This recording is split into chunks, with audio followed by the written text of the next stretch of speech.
Bom, gente, bem-vindo a mais um módulo da Escola de Adoração. E a gente vai falar sobre essa matéria, a vitória da gratidão. Uma matéria importantíssima quando a gente fala sobre uma vida de adoração, uma vida de resposta a Deus.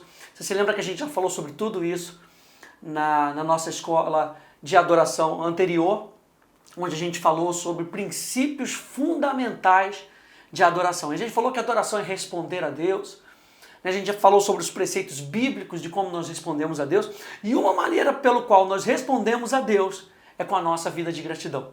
Mas eu quero conectar nesse nosso módulo em como nós vivemos uma vida de vitória através da gratidão. E quando a gente pensa sobre isso, quando a gente fala sobre vitória, sobre gratidão, gratidão tem tudo a ver com o triunfo de Jesus na cruz do Calvário. A gente vai ver muito isso aqui nesse nosso módulo, né? Você vai aprender como é que a gratidão se envolve com a nossa vida de vitória, com a nossa vida de gratidão, através da manifestação, e a gente vai ver em específico a oferta de manjares. A gente vai entender um pouquinho como é que essas coisas se conectam. Mas para a gente começar, abre comigo em 1 Coríntios, capítulo 15.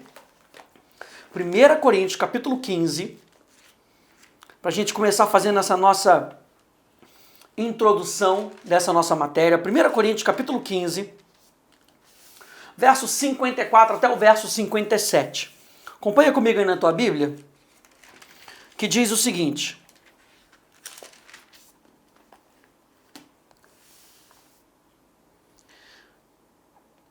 e quando esse corpo corruptível se revestir de corruptibilidade, e o que é mortal se revestir de imortalidade, então se cumprirá a palavra que está escrita: tragada foi a morte pela vitória.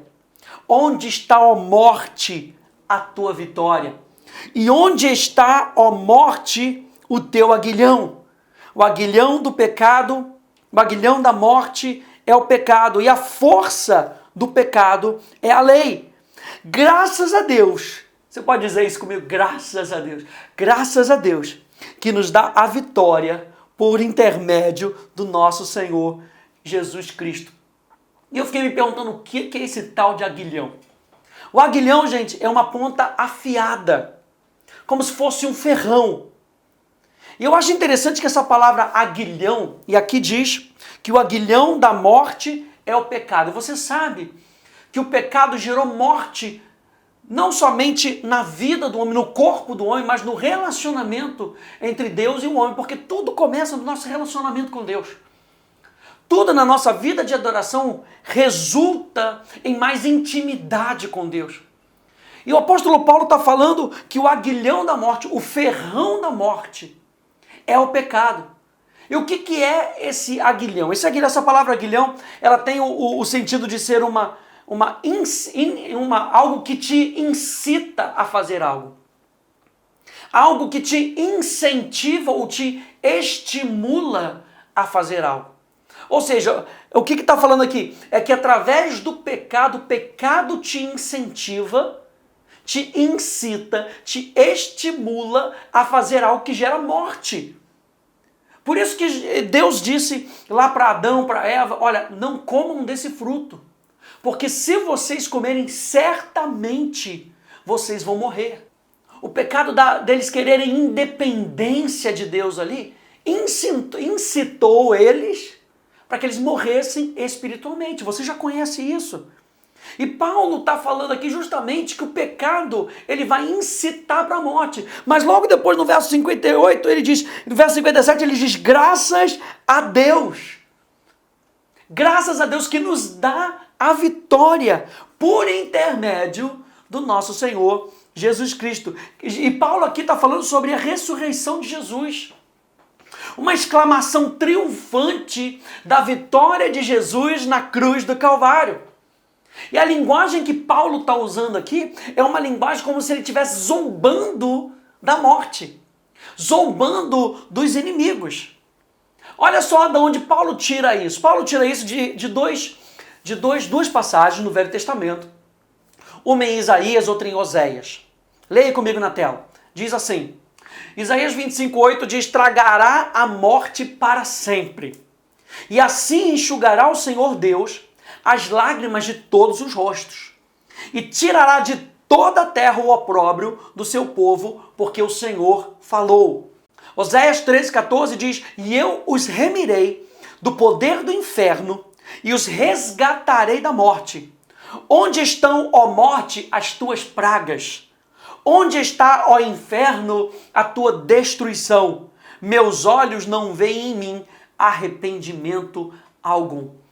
E eu acho interessante essa palavra remir aqui em Oséias. Você vê aqui que em Isaías ele diz que ele vai tragar a morte para sempre.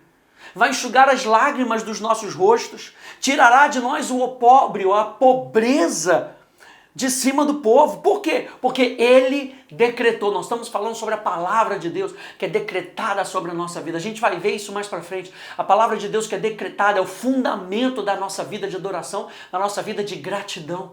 E nós estamos conectando isso, lembra, com a obra de Jesus na cruz do Calvário. E aqui em Oséias, ele fala ainda algo mais específico. Ele diz que vai nos remir.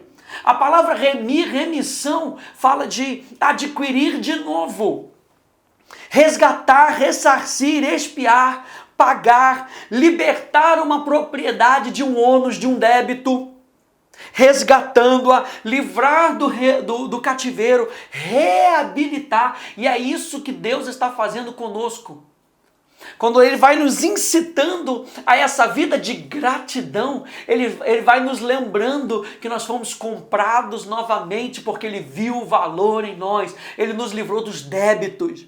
Ele nos adquiriu de novo e nos adquiriu para si. É isso que Jesus está nos lembrando, gente. É isso que nós vamos passar esse tempo nos lembrando, para que a vida de gratidão seja com base não nas coisas exteriores, mas que seja com base na obra consumada de Cristo. Aleluia!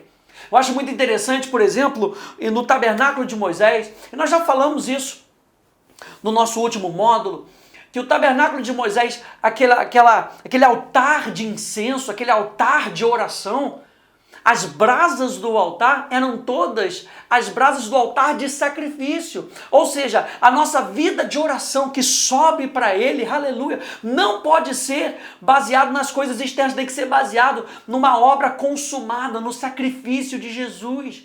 E é isso que faz a nossa oração ser aceitável. A nossa oração é aceitável por causa do sacrifício de Jesus, por causa das palavras de Jesus, por causa da pessoa de Jesus, que é o nosso sumo sacerdote. Portanto, a nossa vida de gratidão, ela só vai ser construída verdadeiramente se for com base na obra consumada de Cristo. Onde está, ó morte, a tua vitória? Essa morte foi tragada porque Jesus Cristo venceu a morte. Graças, pois, a Deus, a Jesus, aleluia, glória a Deus, graças a Ele. E 2 Coríntios capítulo 2, verso 14, vamos um pouquinho mais para frente. 2 Coríntios capítulo 2, no verso 14, você vê Paulo falando o seguinte: graças, porém, a Deus, que em Cristo sempre nos conduz em triunfo. E por meio de nós, você está entendendo que é por meio de mim e de você?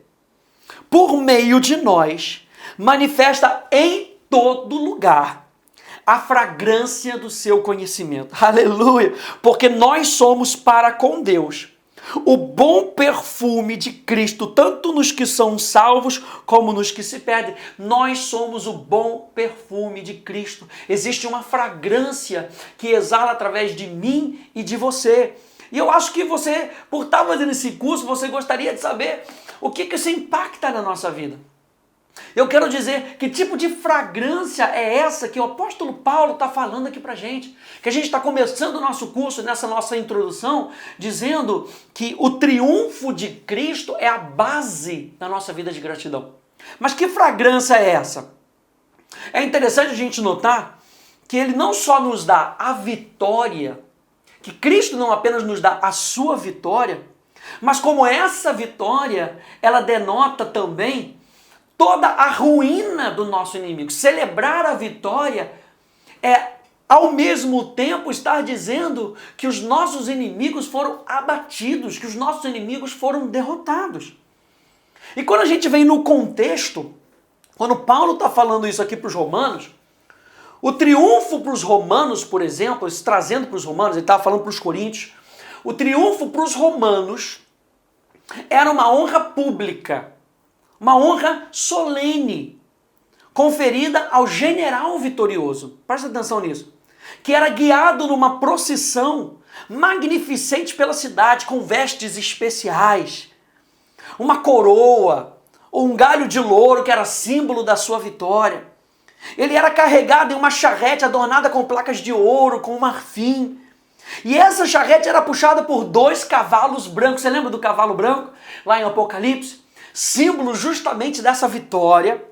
Os seus filhos ou ficavam de pé, aos seus pés, na charrete, ou cavalgavam, esses cavalos estavam ali ao redor desse general vitorioso. Músicos lideravam a procissão com músicas triunfais e louvores ao general. Em outros carros estavam os despojos de guerra. A procissão era encerrada pelos sacerdotes, presta atenção nisso. Depois de toda essa marcha, depois do general estar entrando e os seus filhos estarem ao seu redor, ser conduzido por cavalos brancos, ele tem uma coroa na cabeça, símbolo de vitória, e os despojos sendo trazidos, muitos despojos. Essa procissão era encerrada quando os sacerdotes sacrificavam os animais oferecidos nos templos e cada altar queimava com ofertas e com incenso. E não eram em apenas um templo, era em todos os templos. E aí o que acontecia? O cheiro desse sacrifício enchia não só aquele lugar, enchia a cidade inteira. A cidade inteira ficava com um cheiro de vitória, aleluia! A cidade inteira era permeada com um ambiente de vitória. Por onde você passava, você sentia aquele cheiro especial, o cheiro que você sabia, o general está voltando, e o general está voltando vitorioso. Isso gerava algo no coração daqueles homens. Então esse cheiro permeava a cidade. É isso que Paulo está falando aqui. Essa fragrância, por meio de nós, manifesta em todo lugar a fragrância do seu conhecimento. E quando Paulo falou isso, o povo de Corinto entendeu que Paulo estava falando dessa maneira. O general entrou vitorioso e agora esse cheiro por toda a cidade somos nós exalamos através da nossa vida de gratidão. Quando Paulo falou isso, o povo de Corinto entendeu o sentido espiritual. Que o triunfo deles era em Cristo. E a Cristo Paulo dava toda a glória. Que o seu sacrifício, que esse sacrifício era um sacrifício de gratidão ao Senhor. Que o incenso oferecido na ocasião fazia com que o cheiro do conhecimento de Cristo fosse reconhecido em todo lugar que passasse.